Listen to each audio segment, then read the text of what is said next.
આ તરફ વડોદરામાં પણ કોર્ટને ફરી ઉડાવી દેવાની ધમકી મળી. છેલ્લા 15 દિવસમાં બીજી વખત ધમકીનો ઈમેલ મળ્યો.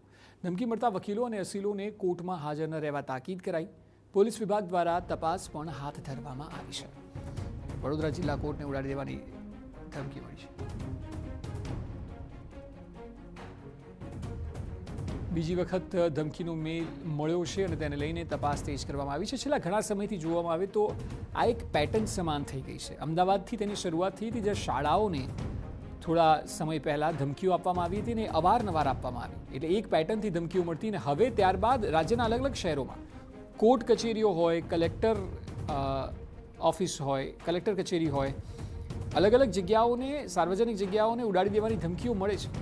ઘણા ઈમેલ સાઉથથી આવ્યા હોવાની પણ પુષ્ટિ થઈ હતી, પરંતુ આ એક પ્રકારે ગુજરાતમાં ડરાવવાની એક પેટર્ન થઈ ગઈ હોય તે પ્રકારે ધમકી કેટલાક અસામાજિક લોકો મોકલી રહ્યા છે.